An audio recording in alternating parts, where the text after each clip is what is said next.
Ya pemirsa Garuda TV, kembali lagi bersama saya Reza Melia. Dan saya, Alfi Sahrin dalam Lampung 8. Sejumlah informasi telah kami rangkai dan siap kami sajikan untuk Anda. Inilah Lampung 8 selengkapnya.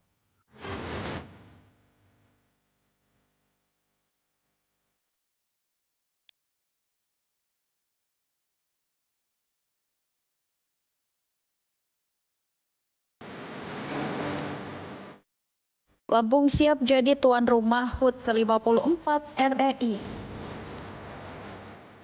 Harga BBM naik, DPRD Lampung minta efisiensi ketat.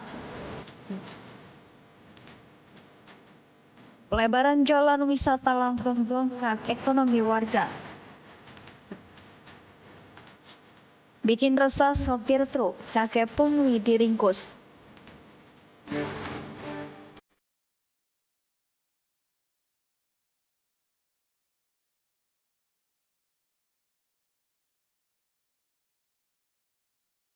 Ya pemirsa, Provinsi Lampung bersiap menjadi pusat perhatian nasional. Seiring ditunjuknya daerah ini sebagai tuan rumah peringatan Hari Ulang Tahun ke-54 Real Estate Indonesia atau REI. Kegiatan yang akan berlangsung Mei mendatang ini diharapkan menjadi motor penggerak ekonomi daerah, sekaligus ajang promosi pariwisata unggulan ke kancah nasional. Visual suasana rapat di kantor Ketua Dekranasda Provinsi Lampung, Purnama Wulansari Mirza, memimpin langsung rapat koordinasi persiapan HUT ke-54 Real Estate Indonesia atau REI di kantor Dekranasda setempat Jumat siang. Rapat yang dihadiri sejumlah pimpinan OPD dan pengurus DPD REI Lampung ini membahas teknis pelaksanaan kegiatan yang akan dipusatkan di Bandar Lampung pada tanggal 5 hingga 8 Mei 2026 mendatang. Kegiatan ini diproyeksikan memberikan dampak positif bagi pertumbuhan ekonomi lokal, khususnya di sektor properti dan jasa.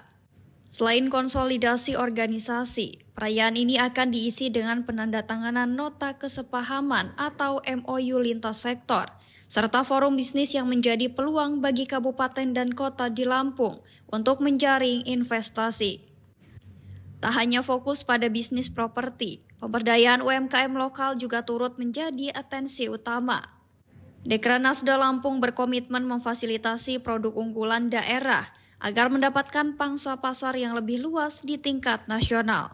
Sebagai bagian dari rangkaian acara, para peserta dari seluruh penjuru Indonesia akan diajak mengenal potensi wisata Lampung melalui agenda tur wisata.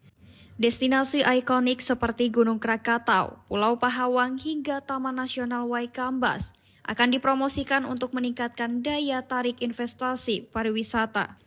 Hadirnya ratusan peserta dipastikan akan memberikan efek berganda bagi sektor perhotelan, transportasi hingga industri kreatif di bumi Ruwajurai. Pemerintah Provinsi Lampung bersama seluruh pemangku kepentingan terus mematangkan persiapan agar momentum ini benar-benar memberikan manfaat nyata bagi kesejahteraan masyarakat Lampung. Dari Bandar Lampung, Verza Melia, Garuda TV melaporkan. Pemirsa, kenaikan harga bahan bakar minyak non-subsidi mulai berdampak pada keuangan daerah. DPRD Provinsi Lampung meminta pemerintah provinsi segera melakukan efisiensi anggaran dan memperketat pengawasan distribusi BBM subsidi. Lonjakan harga energi dinilai berpotensi membebani anggaran operasional pemerintah daerah, terutama pada penggunaan kendaraan dinas. Anggota Komisi 4 DPRD Provinsi Lampung Yusnadi menyebut jika tidak segera diantisipasi, kondisi ini dapat menekan pos anggaran lain yang telah direncanakan. Untuk itu, pemerintah provinsi diminta melakukan penyesuaian kegiatan serta meningkatkan efisiensi kerja, salah satunya dengan mengurangi mobilitas yang tidak mendesak, serta memaksimalkan pemanfaatan teknologi seperti pelaksanaan rapat secara daring. DPRD juga menyoroti pentingnya menjaga ketersediaan BBM subsidi di tengah tingginya kebutuhan masyarakat. Distribusi harus tepat sasaran dengan pengawasan yang diperketat untuk mencegah penimbunan maupun penyalahgunaan. Kenaikan harga BBM juga dipengaruhi faktor global, termasuk dinamika geopolitik di Timur Tengah yang berdampak pada pasokan dan harga energi di dunia.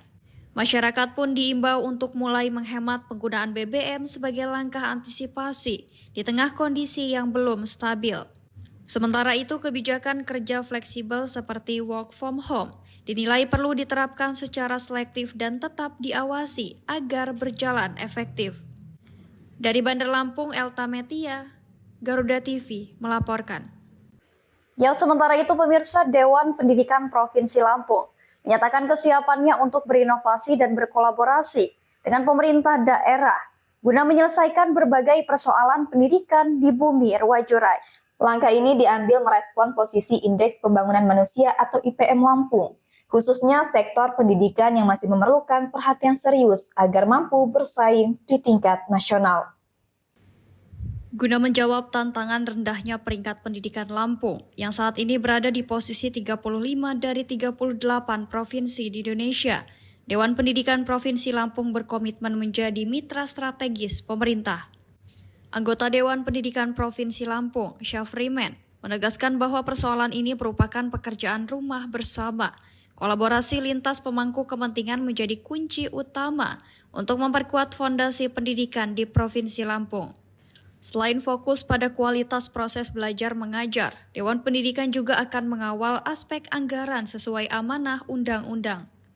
Alokasi anggaran pendidikan akan terus didiskusikan guna memastikan penggunaannya maksimal dalam menunjang fasilitas serta kesejahteraan tenaga pendidik di seluruh wilayah Lampung.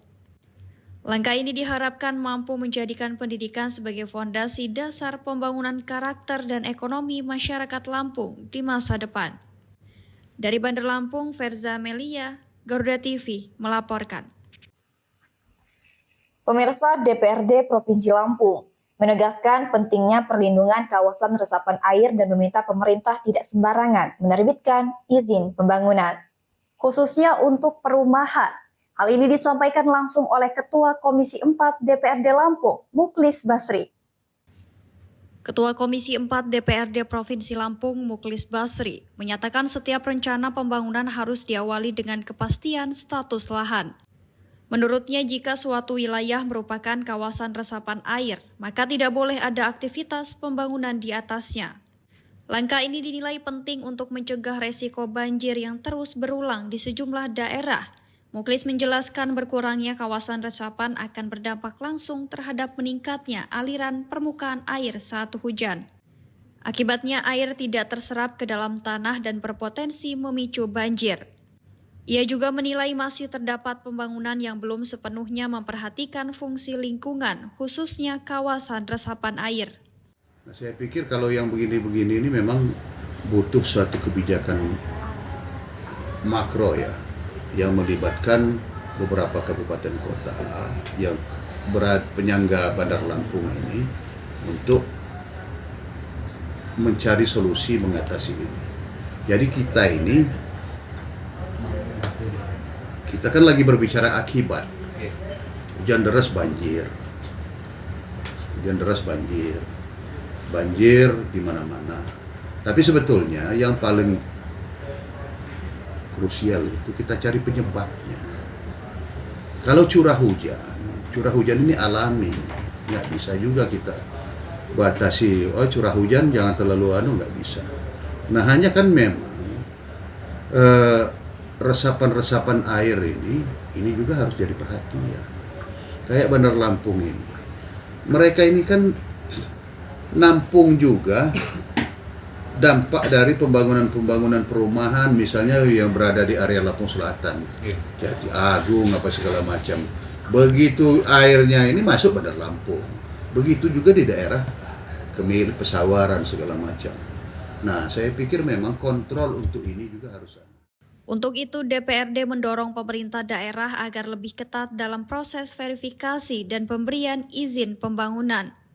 Selain itu, pengawasan juga perlu diperkuat agar setiap pembangunan tidak merusak kawasan yang seharusnya dilindungi. Langkah ini diharapkan dapat menekan resiko bencana banjir, sekaligus menjaga keseimbangan lingkungan di Provinsi Lampung. DPRD menegaskan tanpa perlindungan ketat terhadap kawasan resapan air, potensi banjir akan terus meningkat di masa mendatang. Dari Bandar Lampung, Elta Metia, Garuda TV melaporkan. Beragam peristiwa penting terjadi setiap saat. Seiring penguatan indeks harga saham gabungan yang dibuka naik pada perdagangan awal tahun. Laporan terkini, informasi terbaru, dan fakta yang terverifikasi. Rehabilitasi dan rekonstruksi pasca bencana di Aceh, Sumatera Utara, dan Sumatera Barat. Disajikan cepat, tajam, dan mendalam. Dalam Laporan 8 setiap hari, hanya di Garuda TV.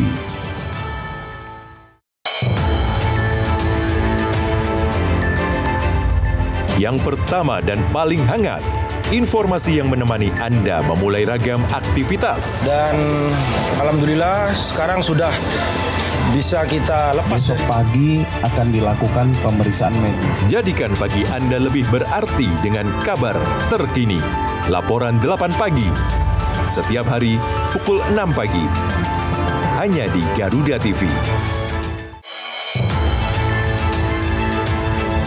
Kini saatnya update di tengah aktivitas Anda.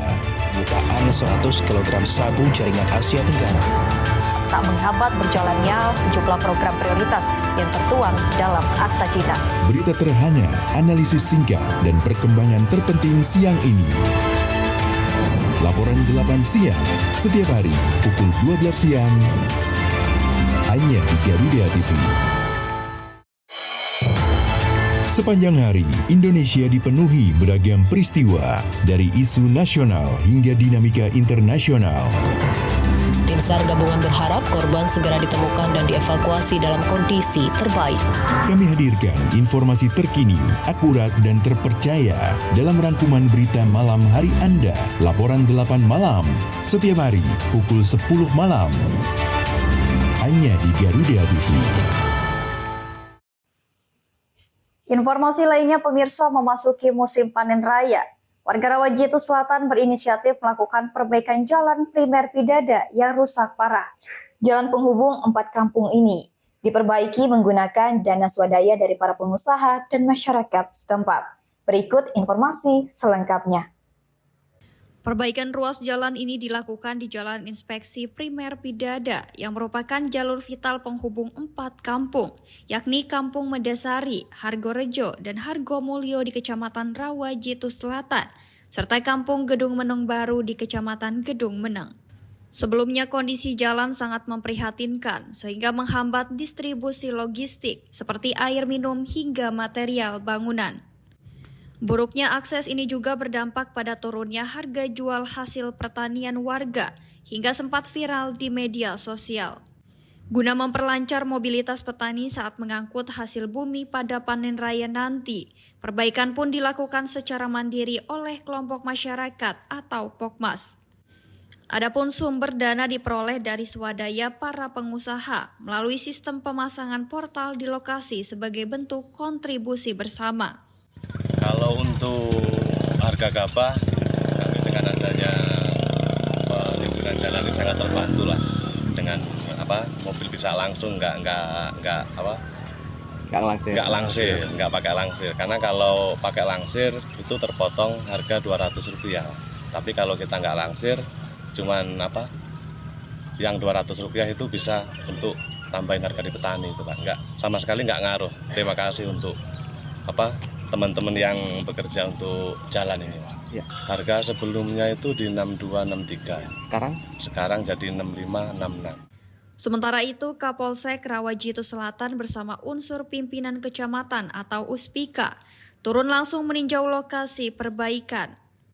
Pihaknya menyatakan dukungan penuh terhadap upaya swadaya ini, termasuk penerapan sistem portal untuk pemeliharaan jalan. Meski belum sempurna seperti jalan aspal, saat ini kondisi jalan sudah jauh lebih baik dan dapat dilalui dengan lancar. Dampak positifnya pun mulai terasa, di mana harga gabah di 4 kampung tersebut kini menjadi yang tertinggi di wilayahnya, bahkan telah melampaui harga pembelian pemerintah atau HPP. Itu terhitung kanan kiri itu 16.000 ke jalur ya? Iya. Terus anggarannya dari mana Pak Dik? Dari portal dan dana talangan untuk sebelum portal itu didirikan, mengingat panen itu lebih awal jalan berusaha itu, jadi pengusaha itu mempunyai inisiatif untuk sepakatan itu mengeluarkan dana talangan untuk bangun itu. Karena di tengah masyarakat bukan hanya permasalahan panen padi ini. Yang diperlukan kemarin jalan putus itu terutama itu air minum dan memasukkan logistik. Dari luar membawa logistik itu penuh Pak, nyampe tempat itu kadang-kadang nggak ada separuhnya. Masyarakat berharap pemerintah dapat segera melakukan perbaikan secara permanen dan menyeluruh pada jalan inspeksi primer Pidada tersebut.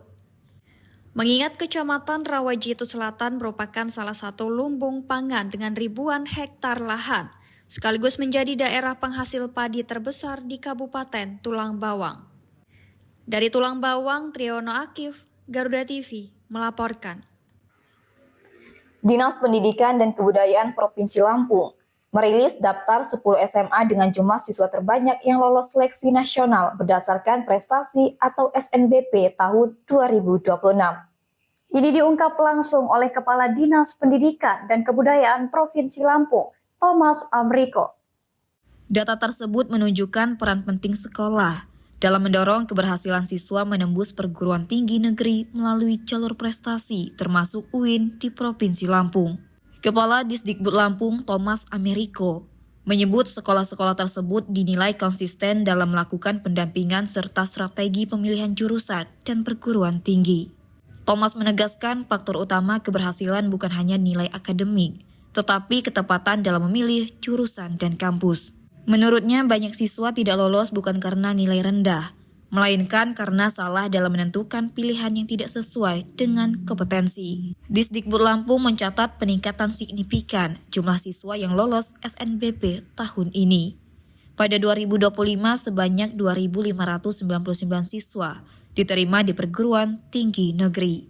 Sementara pada 2026 meningkat menjadi 3.388 siswa, atau bertambah 789 siswa. Kedepan, Disdikbud akan memperkuat peran sekolah dan guru dalam memberikan pendampingan kepada siswa dan orang tua agar lebih tepat dalam menentukan pilihan pendidikan. Dari Bandar Lampung, Tim Liputan Garuda TV melaporkan. Proyek pelebaran jalan menuju kawasan wisata di Lampung mulai memberikan dampak positif bagi perekonomian warga sekitar. Selain memperlancar akses, proyek ini juga mendorong tumbuhnya aktivitas ekonomi masyarakat. Pelebaran ruas jalan wisata yang menghubungkan Kota Bandar Lampung hingga wilayah pesisir Kabupaten Pesawaran terus dikebut. Proyek ini bertujuan meningkatkan akses menuju destinasi wisata unggulan, sekaligus mengurai kemacetan yang kerap terjadi, terutama pada akhir pekan dan musim liburan. Selain memperlancar arus lalu lintas, pembangunan ini juga mulai memberikan dampak ekonomi langsung bagi masyarakat sekitar. Aktivitas usaha kecil dan menengah di sepanjang jalur wisata dilaporkan mulai meningkat seiring bertambahnya jumlah pengunjung yang melintas. Ya memang udah ininya ya nggak bermasalah lah. Kalau di warga sekitar nggak bermasalah. Ada manfaat nggak bagi warga sekitar ini? Ada. Apa contohnya, Mang? Ya seperti tadinya kan tadinya kalau keramaian bisa macet, nanti kalau jadi kan udah bebas ya. Macet lagi. Warga sekitar menyebut peningkatan arus wisatawan berdampak pada naiknya pendapatan pedagang, pemilik warung hingga pelaku jasa pariwisata. Pemerintah daerah menilai proyek ini sebagai langkah strategis untuk mendorong pertumbuhan sektor pariwisata, sekaligus membuka peluang ekonomi baru bagi masyarakat. Selain itu, pelebaran jalan juga diharapkan meningkatkan kenyamanan dan keselamatan pengguna jalan. Kedepan, proyek ini diharapkan tidak hanya meningkatkan kunjungan wisatawan, tetapi juga memperkuat pertumbuhan ekonomi daerah secara berkelanjutan. Dari Bandar Lampung, Tim Liputan Garuda TV Hermawan Kanujaya melaporkan. Pasca banjir yang sempat melanda sejumlah wilayah di Kota Bandar Lampung, kondisi sungai kini mulai kembali normal. Namun ancaman banjir susulan masih membayangi seiring potensi hujan dengan intensitas tinggi. Luapan air yang sebelumnya merendam permukiman warga kini telah surut. Debit sungai di sejumlah titik di Bandar Lampung dilaporkan kembali dalam kondisi normal. Meski demikian, situasi belum sepenuhnya aman. Warga yang terdampak banjir masih berjibaku membersihkan sisa lumpur dan sampah yang terbawa arus ke dalam rumah dan lingkungan mereka. Aktivitas masyarakat yang sempat lumpuh kini mulai berangsur pulih, meski sebagian warga masih waspada terhadap kemungkinan banjir kembali terjadi. Pemerintah Kota Bandar Lampung terus melakukan langkah penanganan cepat, mulai dari normalisasi sungai hingga pembersihan saluran drainase di sejumlah titik rawan. Petugas gabungan juga masih disiagakan untuk memastikan aliran air tetap lancar dan tidak terjadi penyumbatan yang dapat memicu genangan baru. Kondisi cuaca yang belum stabil menjadi perhatian serius. Potensi hujan dengan intensitas tinggi masih dapat terjadi sewaktu-waktu. Masyarakat diimbau tetap siaga serta menjaga kebersihan lingkungan, khususnya saluran air guna meminimalisir resiko banjir susulan. Normalnya kondisi sungai menjadi harapan awal pemulihan. Namun tanpa langkah antisipasi yang maksimal, ancaman banjir dapat kembali terjadi. Dari Bandar Lampung, Hermawan Kanujaya, Garuda TV melaporkan. Menyorot setiap detik penting dari peristiwa mancanegara, dinamika politik internasional, hingga kebudayaan bangsa. Presiden Amerika Serikat Donald Trump menyambut kedatangan Presiden Ukraina. Ikuti langkah Presiden dan para pemangku kepentingan di kancah kerjasama internasional.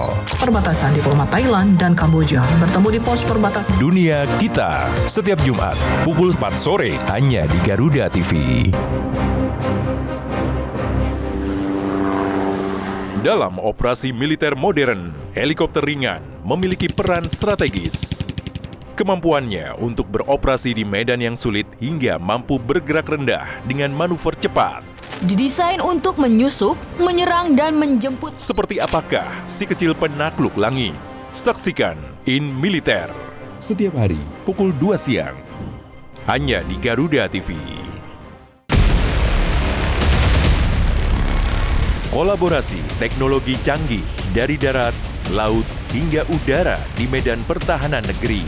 Pasukan ini terlibat dalam menjaga jalur pelayaran penting dari ancaman teroris atau kelompok kriminal. Semua terangkum dalam informasi dunia militer di garda terdepan.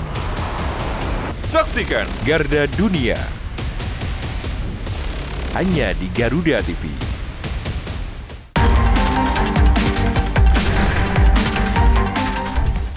Mengungkap kasus kriminal terkini di seluruh penjuru tanah air. Ulasan tajam tanpa ampun bersama para aparat. Tak ada tempat untuk lengah. Informasi penting yang membuat Anda lebih waspada. Kriminal Plus 62 hanya di Garuda TV. Pemirsa, anggota DPRD Provinsi Lampung Muhammad Reza Brawi menggelar sosialisasi Peraturan Daerah Nomor 1 Tahun 2016 tentang pedoman rembuk desa dan kelurahan di Desa Gading Rejo Utara, Kecamatan Gading Rejo, Kabupaten Pringsewu. Kegiatan ini wajib dilakukan agar masyarakat Provinsi Lampung mengetahui produk atau payung hukum yang telah dibuat oleh pemerintah provinsi bersama DPRD Provinsi Lampung. Kegiatan sosialisasi ini dihadiri aparatur desa, tokoh masyarakat, tokoh pemuda, serta warga setempat yang antusias mengikuti jalannya acara. Sosialisasi bertujuan memberikan pemahaman kepada masyarakat mengenai pentingnya rembuk desa sebagai wadah musyawarah dalam menyerap aspirasi dan merumuskan pembangunan di tingkat desa. Reza juga mendorong pemerintah desa agar mengoptimalkan pelaksanaan rembuk desa secara rutin dan terbuka, guna mewujudkan transparansi serta memperkuat sinergi antara pemerintah dan masyarakat. Saya sih datang ke sini, tadi sudah saya sampaikan beberapa pesan, apalagi tadi Pak yang terakhir sangat luar biasa. Dia secara teknis tahu betul bagaimana tata kelola manajemen dan berinteraksi dengan masyarakat, terutama pemberi manfaat.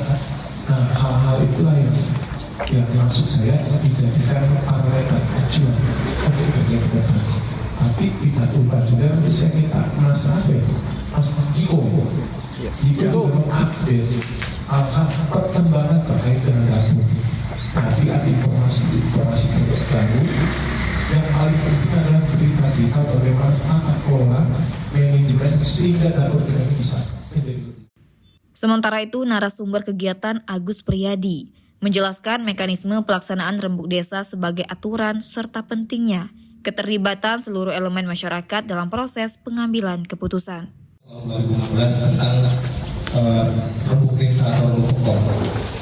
Ya, jadi sebenarnya hadirnya peraturan ini adalah untuk menjawab permasalahan-permasalahan konflik sosial yang pernah terjadi di Provinsi Lampung dan ini adalah sebagai bentuk pencegahannya. Nah, tapi berbicara konflik, saya yakin di sini semua orang, setiap manusia pernah berkonflik. Kadang bukan sama orang lain, tapi sama diri sendiri aja kita sering konflik kan, antara pikiran sama diri kadang sering nggak sejalan. Hal senada disampaikan Ahmad Admudin yang menekankan pentingnya peran masyarakat dalam mengawal hasil rembuk desa agar dapat direalisasikan pemerintah daerah. Kegiatan berlangsung interaktif dengan sesi tanya-jawab, di mana warga menyampaikan berbagai persoalan mulai dari infrastruktur hingga pemberdayaan ekonomi. Melalui sosialisasi ini diharapkan masyarakat semakin memahami peran rembuk desa sebagai sarana demokrasi tingkat lokal untuk mendorong pembangunan yang merata dan berkelanjutan. Dari Pringsewu, Tim Liputan Garuda TV melaporkan. Seorang pria lanjut usia berinisial JK, warga Pekon Negeri Ngarip, Kecamatan Wonosobo, Kabupaten Tanggamus, diamankan polisi atas dugaan praktik pungutan liar atau pungli di Jalan Lintas Barat. Pengamanan dilakukan langsung oleh aparat kepolisian karena tindakan pelaku telah meresahkan masyarakat dan pengguna jalan. Unit Reskrim Polsek Wonosobo mengamankan JK 50 tahun pada Jumat sore 17 April 2026. Setelah menerima laporan dari masyarakat dan para sopir truk yang resah atas maraknya praktik pungli di jalur tersebut. Terduga pelaku diduga melakukan pemungutan liar terhadap sopir truk yang melintas di Jalan Raya Lintas Barat atau Jalinbar. Dari hasil pemeriksaan awal, terduga pelaku mengaku telah melakukan praktik pungli terhadap sopir truk selama hampir 1 tahun. Meskipun saat penangkapan tidak ditemukan barang bukti, terduga pelaku tetap dibawa ke Mapolsek Wonosobo untuk menjalani pemeriksaan lebih lanjut. Polisi juga telah melakukan sejumlah langkah termasuk memeriksa saksi-saksi serta memberikan pembinaan. Terduga pelaku diketahui telah membuat surat pernyataan untuk tidak mengulangi perbuatannya. Dari Tanggamus, Tim Liputan Garuda TV melaporkan. Sementara itu, pemirsa, Satres Narkoba Polres Waikana berhasil mengungkap kasus peredaran narkotika jenis sabu di Kecamatan Baradatu. Dalam operasi ini, 1 orang diduga sebagai pengedar dan 2 lainnya sebagai pengguna berhasil diamankan bersama barang bukti serbuk haram. Seorang pria berinisial BT alias Iwan, warga kampung Banjarmasin, Kecamatan Baradatu, ditangkap polisi karena diduga sebagai pengedar narkotika jenis sabu. Penangkapan dilakukan di Kampung Taman Asri setelah petugas menerima laporan masyarakat terkait adanya aktivitas peredaran narkoba di wilayah tersebut. Dari hasil penggeledahan, petugas menemukan 3 bungkus plastik klip kecil berisi kristal putih diduga sabu dengan berat bruto 1,56 gram yang digenggam oleh tersangka. Selain itu turut diamankan barang bukti lain berupa kertas timah rokok dan 1 unit telepon genggam. Sebelumnya petugas juga telah lebih dulu mengamankan 2 warga lainnya, masing-masing berinisial SU dan EN, yang diduga sebagai pengguna narkotika jenis sabu. Dari tangan SU, polisi menemukan alat hisap sabu dan bong di dalam rumahnya. Sementara dari EN, petugas menyita sejumlah barang bukti berupa bong, kaca pirek, plastik klip bekas pakai, serta korek api gas. Atas perbuatannya, tersangka BT dijerat pasal 114 ayat 1 Undang-Undang Nomor 35 Tahun 2009 tentang narkotika dengan ancaman hukuman minimal 5 tahun dan maksimal 20 tahun penjara. Sementara 2 tersangka lainnya SU dan EN dikenakan pasal 127 dengan ancaman pidana paling lama 4 tahun penjara. Polisi menegaskan akan terus mengembangkan kasus ini guna mengungkap jaringan peredaran narkotika di wilayah Waikanan. Dari Waikanan, Tim Liputan Garuda TV melaporkan. Ya pemirsa, informasi tadi sekaligus menjadi penutup perjumpaan kita pada hari ini. Tetap saksikan Lampung 8 dimanapun Anda berada. Saya Alfi Sahrin, saya Reza Melia beserta kru dan jajaran bertugas pamit undur diri dan sampai jumpa.